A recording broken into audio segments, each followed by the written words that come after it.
Welcome to SM sorry Infosoft. आज हम पढ़ने वाले हैं डिसीजन मेकिंग स्टेटमेंट। तो डिसीजन मेकिंग स्टेटमेंट में बेसिकली क्या होता है कि हमारा जो इफ कंडीशन रहता है, स्विच केस रहता है, गो टू स्टेटमेंट रहता है, वो सब डिसीजन मेकिंग स्टेटमेंट में आता है।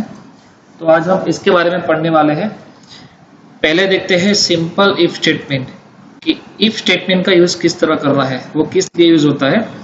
तो यहाँ पे लिखा है it is used for check the condition. अगर कोई कंडीशन चेक करनी है तो उसके लिए हम सिंपल इफ स्टेटमेंट का यूज करते हैं। It has no else part, यहाँ पे एल्स पार्ट नहीं होता है। एल्स पार्ट का मीनिंग क्या है मैं आपको आगे जाके दिखाऊंगा। तो पहले यहाँ पे सेंटेंस देख लो कि इफ स्टेटमेंट का यूज किस तरह करना है। तो यहाँ पे लिखा है इफ के अंदर कंडीशन, अगर कंडीशन हमारी ट्रू है तो उसका बॉडी पार्ट यहाँ पे एग्जीक्यूट होगा। अगर हमारी कंडीशन गलत है तो कोई आउटपुट यहाँ पे मिलेगा नहीं। ये ध्यान में रखना है अपने को, ठीक है। उसका एक प्रोग्राम देख लेते हैं। यहाँ पे समझाया है कि write a program to check the enter number is greater than 10। तो क्वेश्चन बेसिकली क्या है कि हमें एक नंबर एंटर करना है और नंबर को चेक करना है 10 से बड़ा है कि नहीं। यहाँ पे ऐसा नहीं समझाया कि 10 से छोटा है या फिर 10 से आप ऐसा ही चेक करो। हमें सिर्फ इतना ही चेक करना है कि वो 10 से बड़ा है कि नहीं, ठीक है। तो हमने यहाँ पे क्या किया, पहले मेन मेथड ले लिया, इसके अंदर वेरिएबल 1 करके एक वेरिएबल ले लिया इंटीजर टाइप का। उसके बाद यूजर के थ्रू वेरिएबल 1 की वैल्यू हम एंटर करवाएंगे प्रिंटफ स्कैनफ के थ्रू। उसके बाद यहाँ पे कंडीशन लिखा है कि अगर वेरिएबल 1 की वैल्यू 10 से ज्यादा है तो हमको क्या आउटपुट मिलेगा, इट इज ग्रेटर देन 10, ठीक है। तो यहाँ पे अकॉर्डिंग टू आउटपुट आप यहाँ पे देख सकते हो कि जैसे मान लो कि मैंने पहली बार 20 एंटर करवाया है वेरिएबल 1 के अंदर, तो वो यहाँ पे चेक करेगा कि 20 ग्रेटर देन 10 है कि नहीं। अगर 20 ग्रेटर देन 10 है तो हमें क्या आउटपुट मिलेगा, इट इज ग्रेटर देन 10। तो आप देख सकते हो यहाँ पे आउटपुट मिला है इट इज ग्रेटर देन 10। अगर मान लो दोबारा से प्रोग्राम रन करता हूँ और मैं एंटर करता हूँ 7 नंबर, तो यहाँ पे चेक करेगा कि 7 ग्रेटर देन 10 है कि नहीं। तो हमारे केस के अंदर 7 ग्रेटर देन 10 नहीं है तो हमें यहाँ पे कोई आउटपुट मिलेगा नहीं, ठीक है। तो ये ध्यान में रखना है इफ स्टेटमेंट। आगे जाते हैं, देखते हैं इफ एल्स स्टेटमेंट। अभी आप यहाँ पे देख सकते हो एल्स का यूज यहाँ पे हमने किया है। तो एल्स का यूज कब करना है यहाँ पे देख सकते हो आप। जैसे मान लो कि इफ के अंदर हमने कंडीशन लिख के रखी है, अगर वो कंडीशन सही है तो उसका बॉडी पार्ट एग्जीक्यूट होगा। अगर वो कंडीशन गलत है वो तो कहाँ पे चला जाएगा, एल्स पार्ट के अंदर चला जाएगा, ठीक है। एक प्रोग्राम करके आपको बताता हूँ, यहाँ पे आप देख लीजिए कि इफ एल्स का यूज किस तरह करना है। यहाँ पे प्रोग्राम का डेफिनेशन है कि write a program to check the enter number is greater than 10 और लेस देन 10। हमें एक नंबर एंटर करना है और उसको चेक करना है कि वो 10 से बड़ा है या फिर 10 से छोटा है। जो आगे वाला प्रोग्राम देखा था उसमें हमने क्या देखा था कि जो नंबर हम एंटर करवा रहे हैं वो 10 से बड़ा है कि नहीं वो चेक करना था। और इसके अंदर हमें क्या चेक करना है, हमें जो नंबर एंटर करते हैं तो वो 10 से बड़ा है या फिर छोटा है वही चेक करना है। तो वही सेम चीज यहाँ पे हमने क्या किया, एक वेरिएबल 1 लिया है इंटीजर टाइप का, यूजर के थ्रू हम वैल्यू एंटर करवा रहे हैं और यहाँ पे हमने क्या किया है, इफ कंडीशन लगाया है। इसके अंदर लिखा है वेरिएबल 1 ग्रेटर देन 10। तो वेरिएबल 1 की जो वैल्यू आप एंटर करवाओगे उसको चेक करते हैं कि वो 10 से बड़ी है कि नहीं। अगर वो 10 से बड़ी है तो हम क्या देंगे output, it is greater than 10। अगर वो 10 से बड़ा नहीं है तो यहाँ पे क्या आएगा, it is less than 10। According to our output आप देख सकते हो यहाँ पे हमने क्या किया कि पहली बार प्रोग्राम को रन किया, हमने एंटर करवाया 20। तो यहाँ पे चेक होगा कि भाई 20 ग्रेटर देन 10 है कि नहीं। तो हमारे केस के अंदर 20 ग्रेटर देन 10 है तो आउटपुट क्या मिलेगा, इट इज ग्रेटर देन 10। और जैसे मान लो कि दूसरी बार मैं प्रोग्राम को रन करता हूँ और मैं एंटर करता हूँ 9, ठीक है। तो यहाँ पे चेक करेंगे 9 ग्रेटर देन 10 है कि नहीं। तो 9 ग्रेटर देन 10 नहीं होता है तो हमारी कंडीशन यहाँ पे गलत हो गई। तो गलत कंडीशन पे हम कहाँ पे जाएंगे, एल्स पार्ट के अंदर जाएंगे और हमें आंसर मिलेगा इट इज लेस देन 10। तो आप देख सकते हो यहाँ पे नीचे हमें आंसर मिल गया इट इज लेस देन 10। तो इफ एल्स कंडीशन का यूज कुछ इस तरह करना है, ठीक है। आगे जाते हैं, देखते हैं एल्स इफ लेटर स्टेटमेंट। तो ये किस तरह यूज करना है, जैसे मान लो कि हमारे पास मल्टीपल कंडीशन है तो उस केस के अंदर हम एल्स इफ लेटर का यूज करेंगे। किस तरह करना है आप यहाँ पे सेंटेंस देख लो एक बार कि इफ के अंदर हमने कंडीशन लिख के रखी है। अगर वो कंडीशन ट्रू है तो इसका बॉडी पार्ट एग्जीक्यूट होगा। अगर वो कंडीशन गलत है तो हम क्या करेंगे, दूसरी कंडीशन को चेक करवाएंगे एल्स इफ। तो दूसरी कंडीशन ने क्या किया, एल्सिफ करके लिखा है, उसके अंदर भी सेम चीज रहेगी कि अगर कंडीशन ट्रू है तो उसका बॉडी पार्ट एग्जीक्यूट होगा, और कंडीशन गलत है तो हम क्या करेंगे, तीसरी वाली कंडीशन को चेक करेंगे। तो ये सिलसिला जारी रहेगा जब तक कंडीशन हमारी सही नहीं होती। अगर मान लो कि सब कंडीशन हमारी जो यहाँ से लेके यहाँ तक हमारी सब कंडीशन अगर गलत है तो हमारा जो एज पार्ट है वो एग्जीक्यूट हो जाएगा। ठीक है, आप जितनी चाहे उतनी कंडीशन लिख सकते हैं अकॉर्डिंग टू योर प्रोग्राम। ठीक है, आप यहाँ पे एक प्रोग्राम देख लीजिए, प्रैक्टिकल मैंने यहाँ पे किया है, लिखा है write a program to find the biggest value from 3 variable. क्या करना है, 3 वेरिएबल लेने हैं, उसके अंदर से बिगेस्ट वैल्यू फाइंड करनी है। क्या फाइंड करना है, बिगेस्ट वैल्यू। तो बेसिकली ये प्रोग्राम किस तरह करना है, जैसे मान लो कि आप प्रोबेबिलिटी देखते हो कि जैसे मान लो कि हमारे पास 3 वेरिएबल है कुछ इस तरह ए, बी और सी।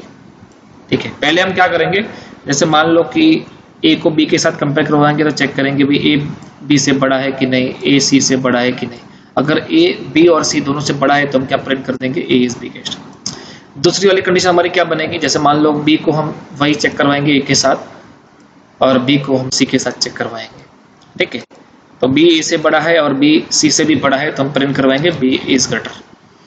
सेम थिंग सी के लिए, सी ए से बड़ा है और सी बी से भी बड़ा है तो हम प्रिंट करवाएंगे सी इज बिगेस्ट। तो ये चीज ध्यान में रखनी है, हमारे पास टोटल 6 कंडीशन है और इसका यूज किस तरह करना है आप देख लीजिए यहाँ पे।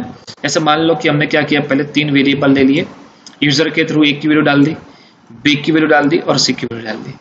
अभी हमारे पास कंडीशन कितनी मिलती है, पहली कंडीशन यहाँ पे है, देखो 2 कंडीशन है हमारे पास। तो हमने पहले लिख दिया कि ए बी से बड़ा है एंड, हमने पहले ऑपरेटर का यूज किया है, ये वाला है एंड ऑपरेटर, लॉजिकल एंड जिसको बोलते हैं।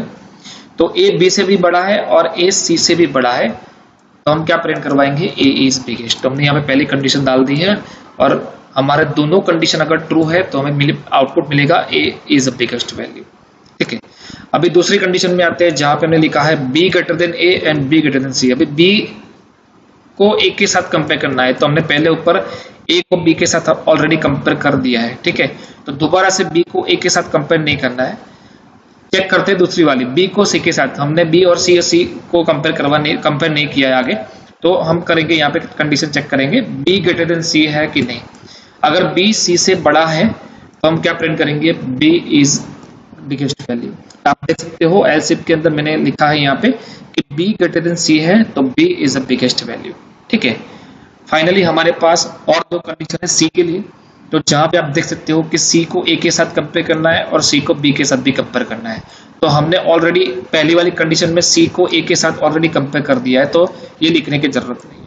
सेकंड थिंग देखो, सी को बी के साथ कंपेयर करना है तो हमने ऑलरेडी बी को सी के साथ कंपेयर कर दिया है, तो यहाँ पे कोई कंडीशन लगेगी नहीं। हमें क्या लिखना है, यहाँ पे एल्स पार्ट लिखना है और एल्स पार्ट में हम लिख देंगे सी इज द बिगेस्ट वैल्यू। तो आप देख सकते हो यहाँ पे अकॉर्डिंग टू अवर आउटपुट हमने क्या किया है, पहले 50 एंटर करवाया ए के लिए, फिर बी के लिए 100 एंटर करवाया और सी के लिए 60 एंटर करवाया। तो ये कुछ इस तरह चेक होगा कि जैसे मान लो यहाँ पे मैंने लिख के रखा है 50 greater than 100 and 50 greater than 60, ये हुआ ए के लिए। बी के लिए लिखा है 100 ग्रेटर देन 60 और फाइनली हमारा जो एस पार्ट है उसके अंदर हम जाएंगे और वहां पे हम सी के लिए 60 इज बिगेस्ट ऐसा कुछ लिख कर रखा है। तो आप थोड़ा ध्यान दीजिए यहाँ पे कि जो 50 है बेसिकली हमारा ए है, तो A greater than B and A greater than C. अगर ए बी से भी बड़ा है और ए सी से भी बड़ा है तो हम प्रिंट करवाएंगे यहाँ पे ए इज बिगेस्ट। ठीक है, यहाँ पे हम प्रिंट करवाएंगे ए इज बिगेस्ट। दूसरी वाली कंडीशन हमारी कुछ इस तरह है, अगर बी सी से बड़ा है तो हम प्रिंट करवाएंगे बी इज बिगेस्ट। ठीक है, और ऊपर वाली दोनों कंडीशन हमारी गलत है तो हम प्रिंट करवाएंगे सी इज बिगेस्ट। आप देख सकते हो यहाँ पे कि पहले हम चेक करते हैं 50 ग्रेटर देन 100, 50 वो 100 से बड़ा है कि नहीं बड़ा है, तो नहीं बड़ा है। पहली वाली कंडीशन ही हमारी गलत हो गई तो दूसरी कंडीशन चेक करने की जरूरत नहीं है ये वाली। ठीक है, तो हम दूसरे कंडीशन पे चले जाते हैं एलसीएफ वाले, जहां पे लिखा है B greater than C, it means 100 greater than 60 है। हाँ है, कंडीशन हमारी सही है तो हमारा आउटपुट क्या मिलेगा, B is a biggest value. तो आप देख सकते हो हमारा आउटपुट मिल गया B is a biggest value. ठीक है, तो कुछ इस तरह एलसीएफ लेटर का प्रोग्राम हम करेंगे। ठीक है, अभी है nesting if condition. Nesting if condition का मीनिंग क्या है, इफ कंडीशन के अंदर अगर आपको इफ कंडीशन यूज करना है, means if condition inside if condition, इसको बोलते हैं नेस्टिंग इफ।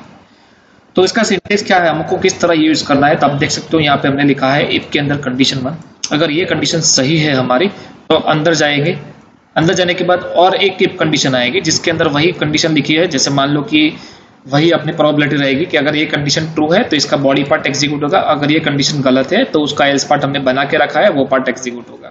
ठीक है, तो ये ध्यान में रखना है। अगर सेम रूल्स वही है कि मान लो कि ऊपर वाली जो इफ कंडीशन है हमारी आउटर वाली, तो ये वाली कंडीशन हमारी गलत है तो अंदर नहीं जाएगा, वो सीधा कहां पे चला जाएगा, एल्स इफ के अंदर चला जाएगा जो हमने बाहर लिखा है इफ कंडीशन 2।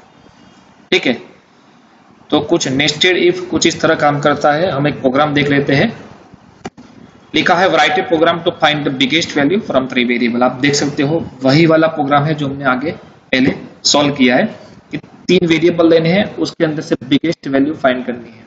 ठीक है, पर यहाँ पे हमने क्या किया है, नेस्टेड इफ का यूज किया है। तो पहले आप देख सकते हो 3 वेरिएबल ले लिए है, पहले ए की वैल्यू एंटर करवाई, बी की वैल्यू एंटर करवाई, उसके बाद हमने सी की वैल्यू एंटर करवाई। ठीक है, हमने क्या किया था पिछली बार कि जैसे मान लो कि यहाँ पे लिखा था कुछ इस तरह की ए बी से बड़ा है एंड ए सी से भी बड़ा है, तो हमने प्रिंट करवाया था ए इज बिगेस्ट। ठीक है, पिछले वाले प्रोग्राम में हमने ये किया था। अभी क्या करना है, ये जो 2 कंडीशन है उसको हम क्या करेंगे, नेस्टेड इफ में कन्वर्ट कर देंगे। जैसे मान लो कुछ इस तरह की इफ ए बी से बड़ा है तो अंदर आएंगे, उसके बाद ए को सी के साथ चेक करेंगे, अगर ए सी से भी बड़ा है तो हम क्या करेंगे, यहाँ पे प्रिंट कर देंगे ए इज बिगेस्ट। अगर ए सी से बड़ा नहीं है तो हम क्या यहाँ पे प्रिंट करेंगे, सी इज बिगेस्ट। ठीक है, आप देख सकते हो यहाँ पे इफ था जो यहाँ पे खत्म हो गया, ये जो इफ था हमने यहाँ पे खत्म कर दिया, और बाकी रिमेनिंग प्रोग्राम जो पिछली बार हमने लिखा था कुछ इस एल्स इफ लिख के कि बी सी से बड़ा है तो हम प्रिंट करेंगे B is biggest, otherwise print करेंगे सी इज बिगेस्ट। कुछ इस तरह हमारा प्रोग्राम बनेगा नेस्टिंग इफ के थ्रू। ठीक है, तो आप यहाँ पे देख सकते हो कि अकॉर्डिंग टू अवर आउटपुट यहाँ पे 50 एंटर किया है, ए के लिए, बी के लिए 10 एंटर किया है और सी के लिए हमने 60 एंटर किया है। ठीक है, तो वही वैल्यू हम यहाँ पे पुटअप कर देते हैं। ए के लिए है 50, बी के लिए है 10।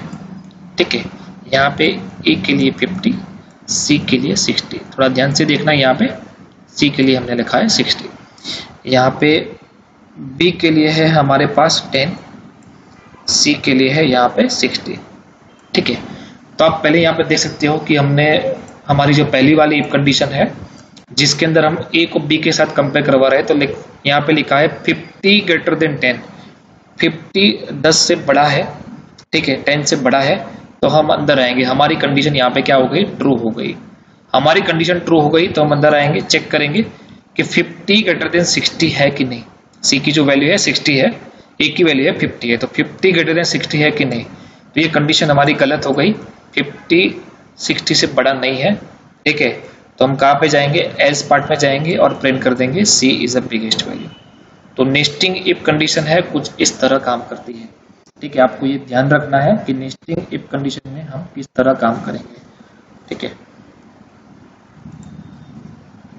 यहाँ पे सेल्फ प्रैक्टिस के कुछ प्रोग्राम दिए हैं जो हमने अभी पढ़े हैं, लाइक इफ स्टेटमेंट हमने देखा, इफ एल्स स्टेटमेंट देखा, एल्स इफ लेटर देखा, नेस्टिंग इफ स्टेटमेंट देखा।